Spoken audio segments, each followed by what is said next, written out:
lágrimas que secamos em pedras se transformaram. Olá, amigos!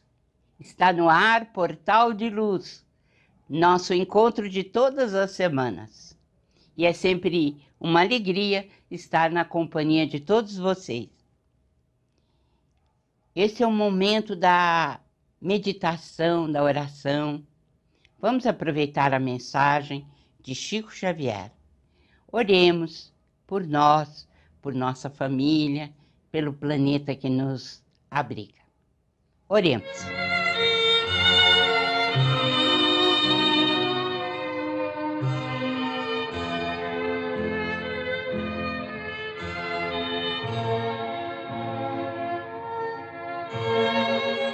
Auxiliemos os que tombaram em sofrimento.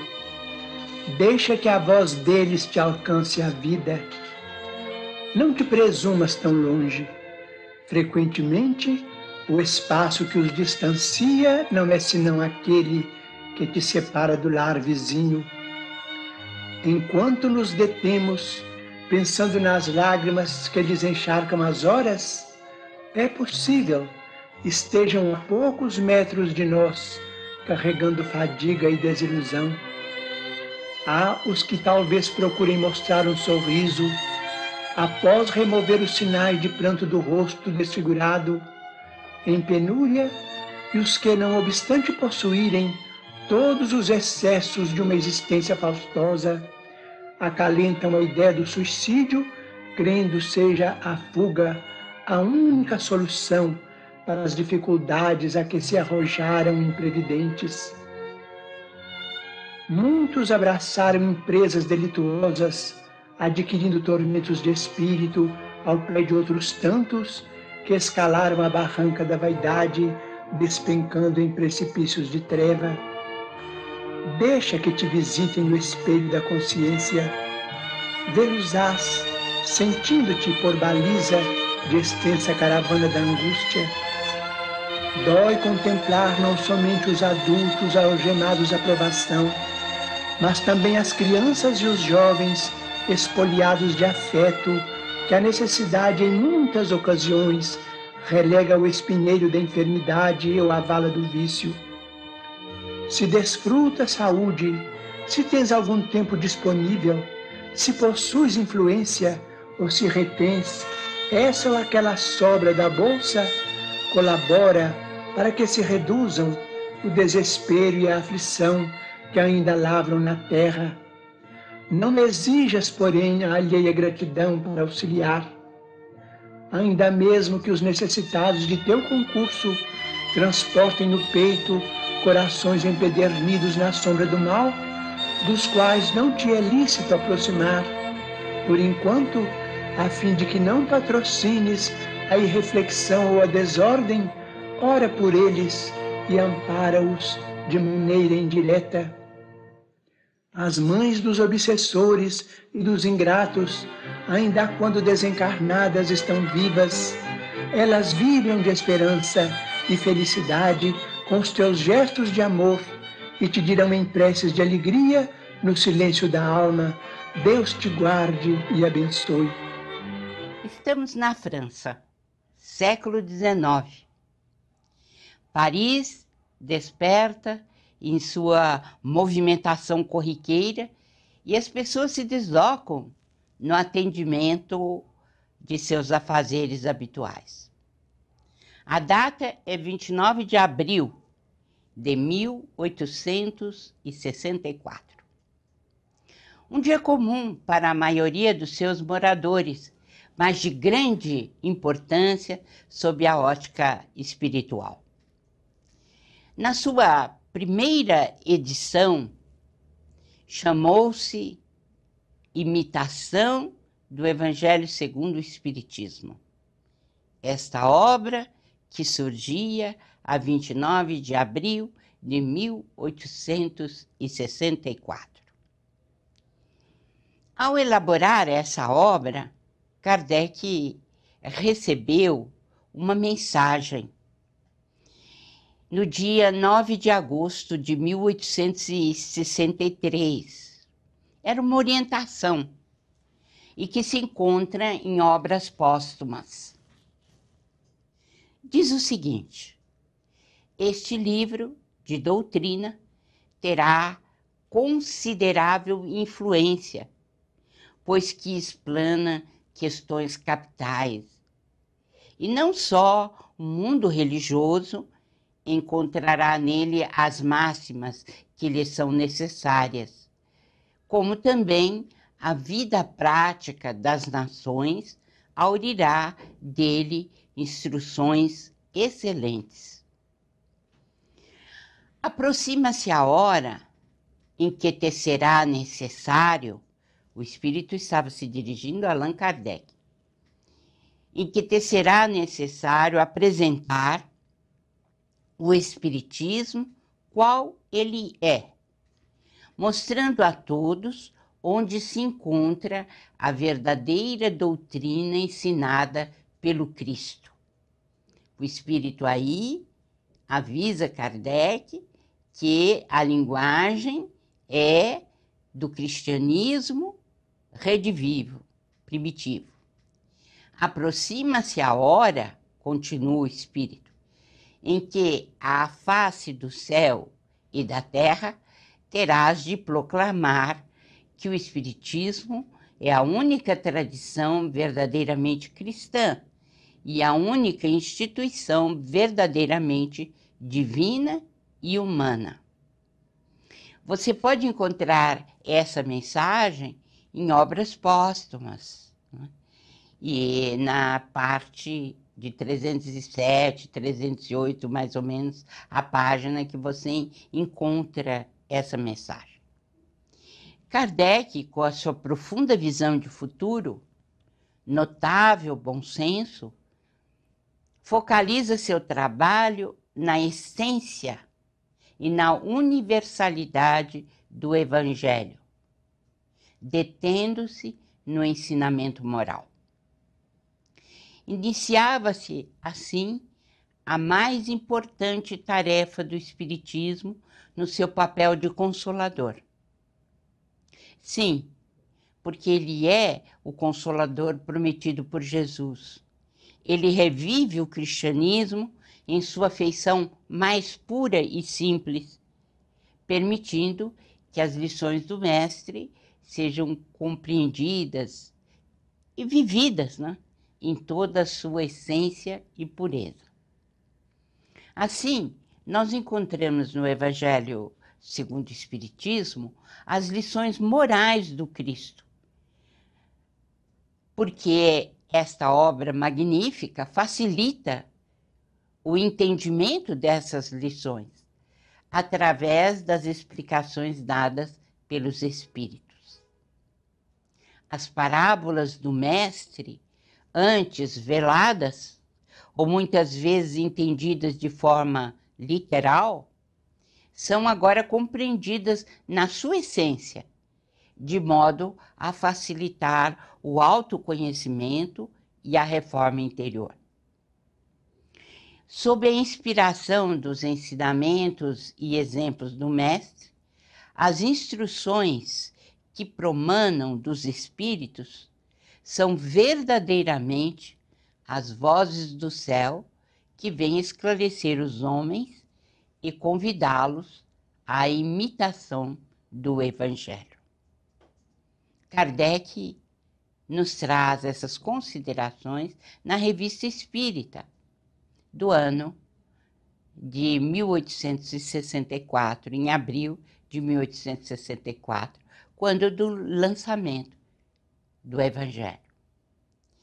A vinda do Cristo ao planeta assinalou o maior acontecimento para a coletividade humana.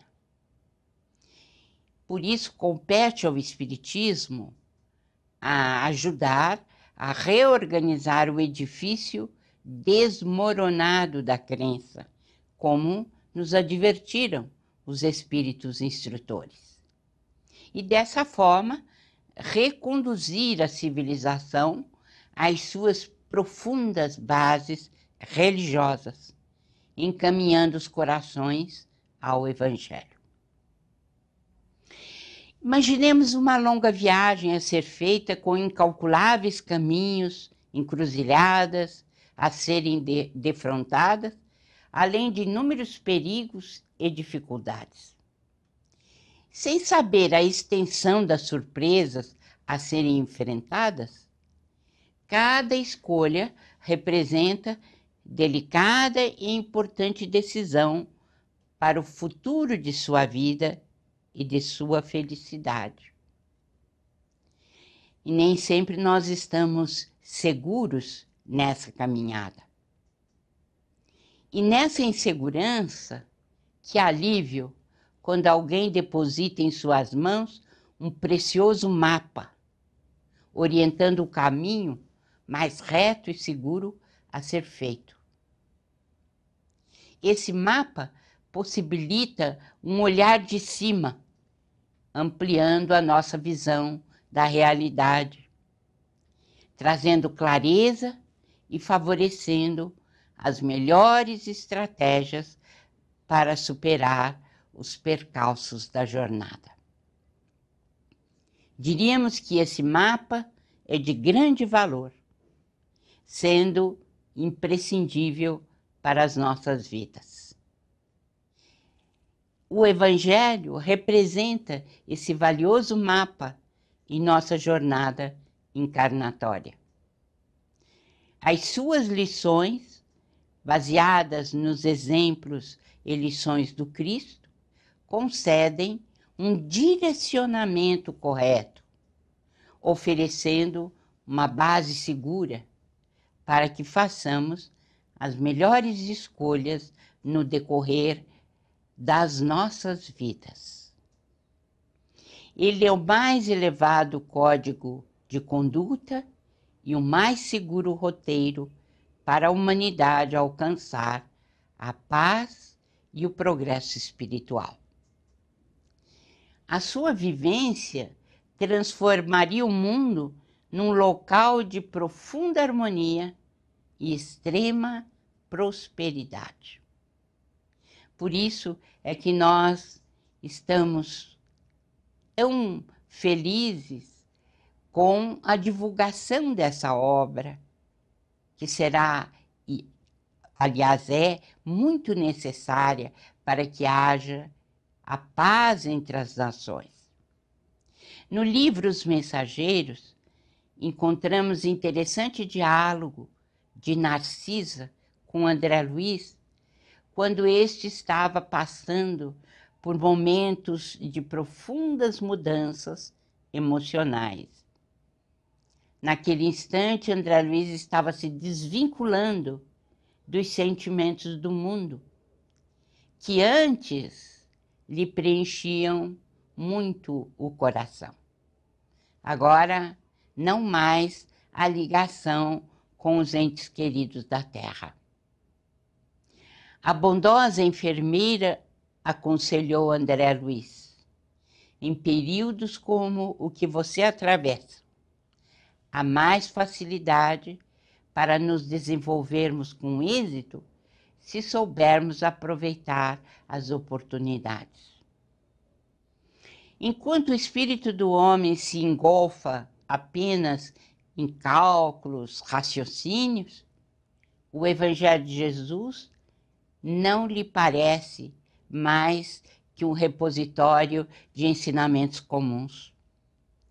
Mas, quando o homem desperta para os sentimentos superiores, verifica que as lições do Mestre têm vida própria e revelam expressões desconhecidas da sua inteligência, à medida que a pessoa se esforça na edificação de si mesmo como instrumento do Pai. Quando crescemos para o Senhor, seus ensinamentos crescem igualmente aos nossos olhos. Esta observação de Narcisa, a dedicada enfermeira, está nos Mensageiros, da coleção André Luiz, que você poderá ler novamente. Sim, nós somente entenderemos melhor o Evangelho segundo o Espiritismo quando tivermos amadurecido para estudá-la melhor e meditarmos sobre a grandeza dos seus ensinamentos. Como diz Emmanuel, os evangelhos são o roteiro das almas e é com a visão espiritual que devem ser lidos. Muito interessante essa observação do mentor. Assim, nós saudamos o Sesc Centenário do Evangelho segundo o Espiritismo. Esperamos que ele se divulgue cada vez mais, para que haja mais paz entre os homens. O jornal Folha Espírita, fundado em 18 de abril de 1974, se dedica à divulgação da doutrina espírita. Saiba mais sobre assuntos atuais com o enfoque do Espiritismo, além de entrevistas e artigos de diversos colunistas. Você pode escolher na versão digital ou impressa. Acesse e faça sua assinatura. www.folhaespírita.com.br. A Creche Lar do Alvorecer é uma entidade assistencial mantida pelo Grupo Espírita Caibar Schutel. Localizada em Diadema, tem como propósito trabalhar pelo desenvolvimento de uma cultura de paz através da educação e da assistência a crianças, jovens e adultos. São 250 crianças atendidas diariamente. Conheça nossas atividades e colabore conosco pelo ideal de um mundo melhor. www.lardoalvorecer.org.br. Retornamos com o Portal de Luz, que tem o apoio cultural da Folha Espírita Editora. Você já conhece os nossos produtos?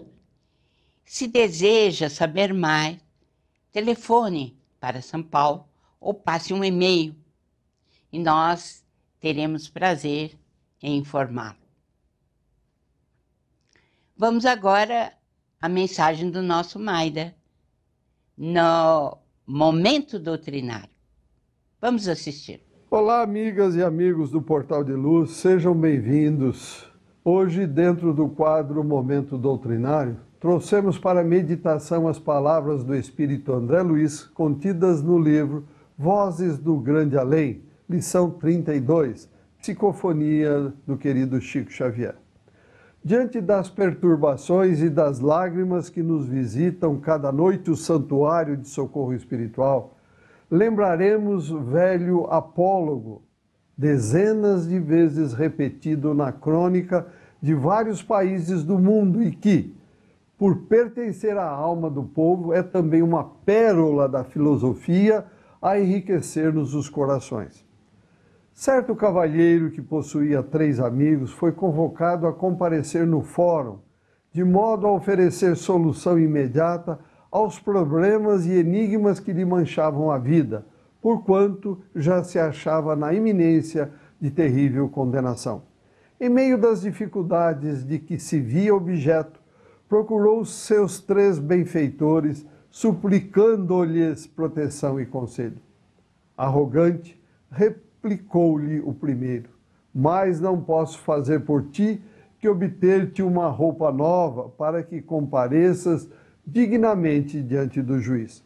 Muito preocupado, disse-lhe o segundo: não obstante devotar-te a mais profunda estima, posso apenas fortalecer-te e acompanhar-te até a porta do tribunal. O terceiro, porém, afirmou-lhe humilde: irei contigo e falarei por ti. E esse último, estendendo-lhe os braços, amparou-o em todos os lances da luta e falou com tanta segurança e com tanta eloquência em benefício dele, diante da justiça, que o mísero suspeito foi absolvido com a aprovação dos próprios acusadores que lhe observavam o processo. Neste símbolo, temos a nossa própria história à frente da morte. Todos nós, diante do sepulcro, somos chamados a exame na contabilidade divina e todos recorremos àqueles que nos protegem. O primeiro amigo, o doador de trajes novos, é o dinheiro que nos garante as exéquias. O segundo, aquele que nos acompanha até a porta do tribunal, É o mundo representado na pessoa dos nossos parentes ou na presença das nossas afeições mais queridas, que compungidamente nos seguem até a beira da sepultura. O terceiro, contudo, é o bem que praticamos a transformar-se em gênio tutelar de nossos destinos e que, falando em nós e por nós, diante da justiça, consegue angariar-nos mais amplas oportunidades de serviço, quando não nos conquista a plena liberação do Espírito para a vida eterna. Atendamos assim ao bem onde estivermos, agora, hoje, amanhã e sempre, na certeza de que o bem que realizamos é a única luz do caminho infinito e que jamais se apagará. Abraços fraternos a todos, muito obrigado pela companhia e até o próximo encontro. Comparece agora a nossa Sandra Marinho com o Educa Tua Alma. Vamos assistir.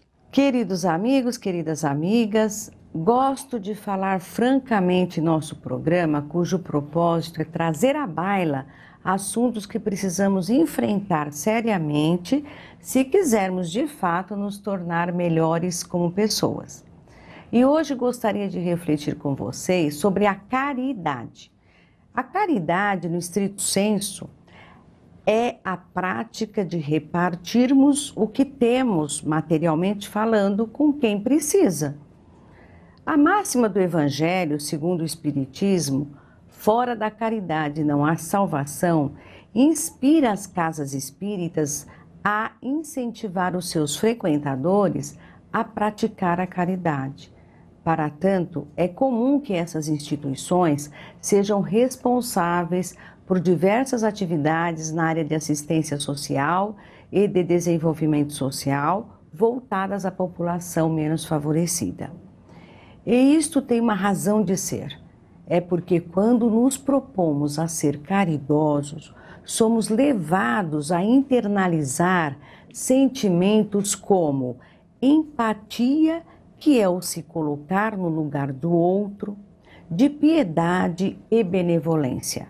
Em suma, por que não dizer de amor pelo nosso semelhante? Parece simples, mas nem sempre é fácil para nós achar que estamos em condições de ajudar alguém.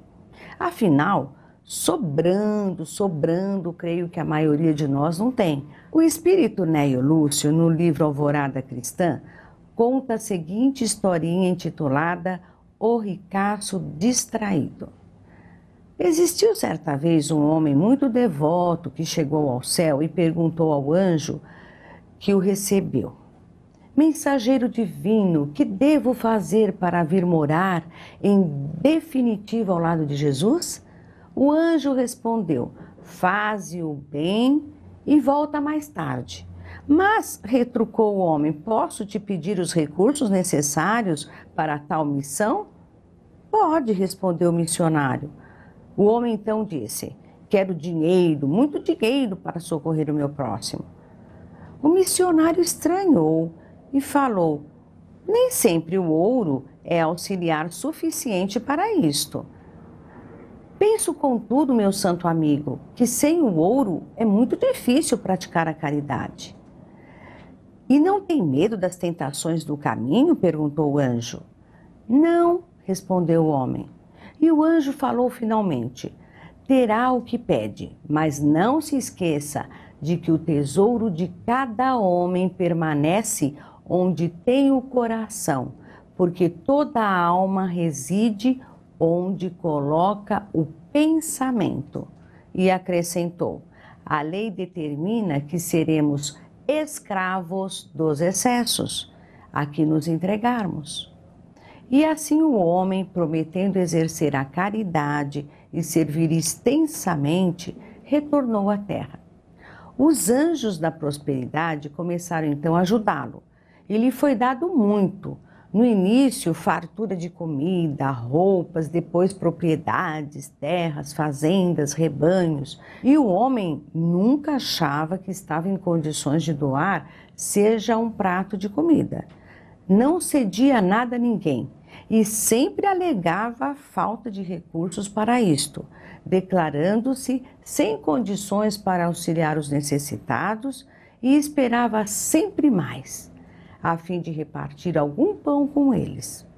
E o nosso amigo, de homem alegre que era, espontâneo, passou a ser desconfiado, carrancudo, arredio, sempre com receio de amigos e inimigos.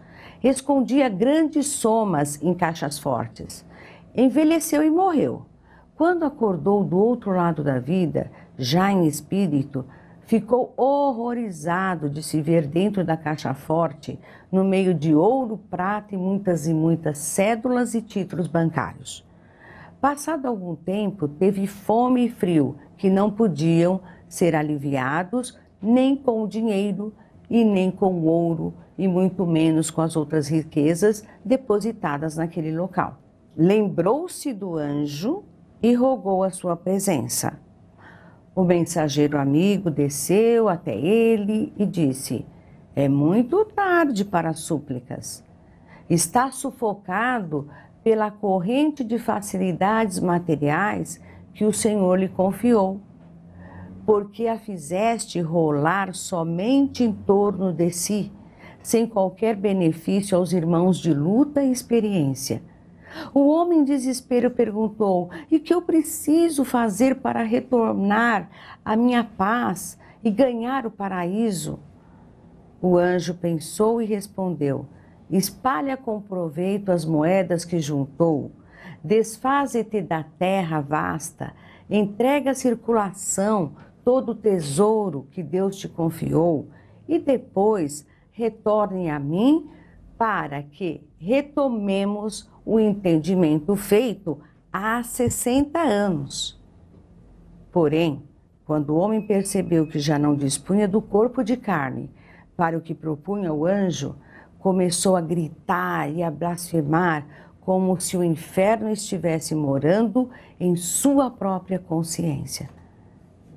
É isso, meus amigos. Pensemos nisso. Chegamos ao final do Portal de Luz de hoje. Com a nossa homenagem ao Evangelho segundo o Espiritismo e os seus 150 anos, nós nos despedimos de você com um grande abraço e a certeza de que estaremos sempre juntos. Até mais!